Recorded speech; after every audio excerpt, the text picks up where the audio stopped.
அன்புக்குரிய மாணவ செல்வங்கள் அனைவருக்கும் இனிதான வணக்கங்கள்.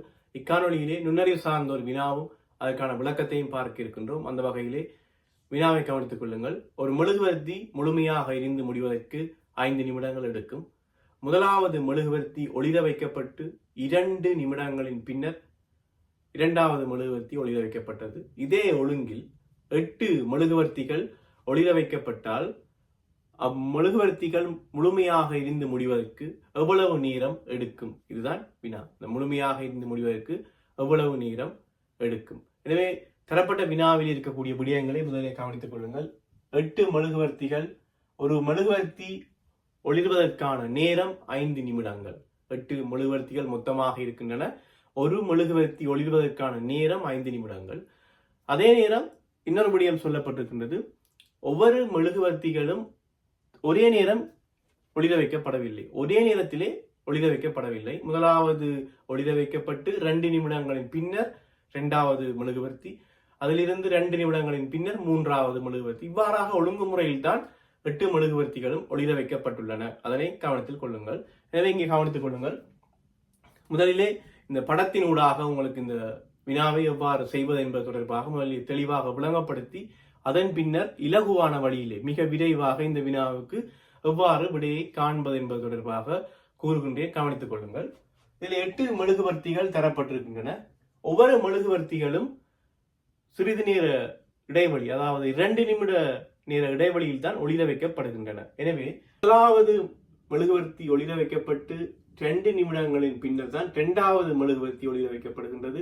இரண்டாவது மெழுகுவர்த்தி ஒளிர வைக்கப்பட்டு 2 நிமிடங்களின் பின்னர் தான் மூன்றாவது மெழுகுவர்த்தி. இவ்வாறாக ஒவ்வொரு மெழுகுவர்த்திகளுக்கும் இடையிலே 2 நிமிட நேர வித்தியாசம் இருக்கின்றன. அதனை முதலே கவனித்துக் கொள்ளுங்கள். ஒவ்வொரு மெழுகுவர்த்திக்கும் இடையிலே ஒளிர வைக்கப்படுகின்ற அந்த நேரங்கள், ஒளிர வைக்கப்படுகின்ற அந்த தருணங்களுக்கு இடையிலே 2 நிமிட நேர வித்தியாசம் காணப்படுகின்றது என்பதை முதலே கவனித்துக் கொள்ளுங்கள். ஆகவே எவ்வளவு நேரம் இந்த 8 மெழுகுவர்த்திகளும் எரிந்து முடிய எவ்வளவு நேரம் எடுக்கும் என்பதுதான் வினா. முதலிலே நாங்கள் ஒரு நேரத்தை போட்டு எவ்வளவு நேரம் எடுக்கின்றது என்பது தொடர்பாக பார்ப்போம். இது உங்களுக்கு விளங்க வைக்கிறதுக்காகத்தான் இந்த நேரத்தை போடுவது தொடர்பான விளக்கம் சொல்லுகின்றேன். மற்றபடி நீங்கள் இலகுவான முறை, நான் இறுதியாக கூறுகின்ற செயல்முறையை பார்த்தே நீங்கள் இலகுவாக செய்து கொள்ளலாம். முதலாவது மெழுகுவர்த்தி 9 மணிக்கு ஒளிர வைக்கப்பட்டால் இரண்டாவது மெழுகுவர்த்தி 9:02 ஒளிர வைக்கப்படும். மூன்றாவது மெழுகுவர்த்தி 9:04 ஒளிர வைக்கப்படும். நான்காவது மெழுகுவர்த்தி 9:06 ஒளிர வைக்கப்படும். அதே போல ஐந்தாவது மெழுகுவர்த்தி 9:08க்கும், ஆறாவது மெழுகுவர்த்தி 9:10க்கும், ஏழாவது மெழுகுவர்த்தி 9:12க்கும், இறுதி 8வது மெழுகுவர்த்தி 9:14க்கும் ஒளிர வைக்கப்படும். இப்ப உங்களுக்கு ஒரு விடயம் விளங்க வேண்டும். முதலாவது மெழுகுவர்த்தி 9 மணிக்கு ஒளிர வைக்கப்பட்டது. தொடர்ச்சியாக 2 நிமிட வித்தியாசத்தில் எல்லா மெழுகுவர்த்திகளும் ஒளியூட்டப்படுகின்றன. இறுதியாக 8வது மெழுகுவர்த்தி 9:14க்கு ஒளிர வைக்கப்பட்டால் இறுதி மெழுகுவர்த்தி நிச்சயமாக 5 நிமிடங்கள் ஒளிர்ந்தே ஆக வேண்டும். ஏன்னு சொன்னால் ஒவ்வொரு மெழுகுவர்த்திகளும் 5 நிமிடங்கள் ஒளிரும். இறுதியாக ஒளிர வைக்கப்பட்ட 5 நிமிடம் ஒளிரும் என்ற போது அந்த இறுதியாக ஒளிர வைக்கப்பட்ட மெழுகுவர்த்தி 9:19க்கு அணையும். 9:19க்கு அணையும். ஏன்னு சொன்னால் 5 நிமிடங்கள் ஒளிர வேண்டும். 5 நிமிடங்கள் ஒளிர வேண்டும். எனவே 9:19க்கு முழுமையாக அனைத்து மெழுகுவர்த்திகளும் அணைந்து காணப்படும். இதில் கவனித்துக் கொள்ளுங்க. முதலாவது ஒளிர வைக்கப்பட்ட நேரம், முதலாவது மெழுகுவர்த்தி ஒளிர வைக்கப்பட்ட நேரம் 9 மணி. இறுதியாக ஒளிர வைக்கப்பட்ட மெழுகுவர்த்தி அணைந்த நேரம் 9:19. 9லிருந்து 9:19 வரை மொத்தமாக 19 நிமிடங்கள் அனைத்து மெழுகுவர்த்திகளும் ஒளிர்ந்து முடிய எடுத்திருக்கும். மொத்தமாக அனைத்து மெழுகுவர்த்திகளும் ஒளிந்து முடிய 19 நிமிடங்கள் எடுக்கும். இது உங்களுக்கு விளக்கத்திற்காக இந்த வினாவை நீங்க விளங்கிக் கொள்ள வேண்டும் என்பதற்காகத்தான் இந்த நேரங்களை எழுதினேன். நேரடியாக எவ்வாறு செய்வது என்பதை பார்ப்போம். எத்தனை மெழுகுவர்த்திகள் இருக்கிறதோ அதிலிருந்து ஒன்றை கழிக்க வேண்டும். எத்தனை மெழுகுவர்த்திகள் இருக்கிறதோ அதிலிருந்து ஒன்றை கழிக்கணும்.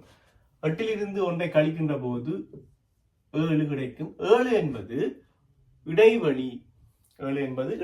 இங்கே மெழுகுவர்த்திகள் ஒரே நேரம் ஒளியூட்டப்படவில்லை. நேர வித்தியாசம், சம நேர வித்தியாசத்தில் தான் ஒளியூட்டப்பட்டிருக்கின்றன. எனவேதான் எத்தனை இடைவெளிகள் என்று பார்ப்பதற்காக மொத்த மெழுகுவர்த்தி 8, அதிலிருந்து ஒன்றை கழிக்கின்றேன் 7.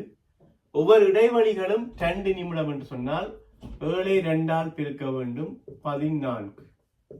7 2ஆல் பெருக்குகின்றேன் 14 நிமிடங்கள்.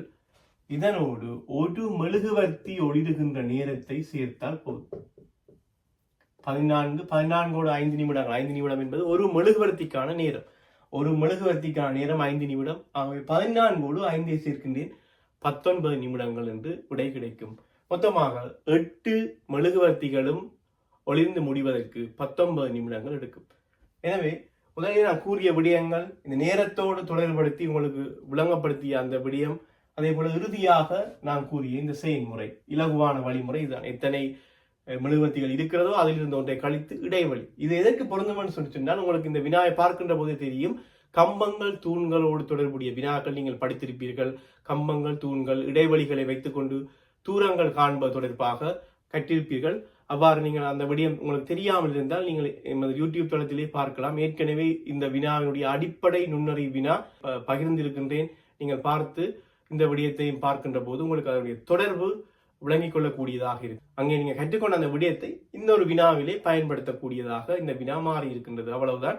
எனவே மீண்டும் இந்த வினாவை நீங்க செய்து பார்த்து உங்களை பயிற்சிக்கு உட்படுத்திக் கொள்ளுங்கள். மீண்டும் இன்னொரு காணொளியிலே சந்திக்கின்றேன். நன்றி.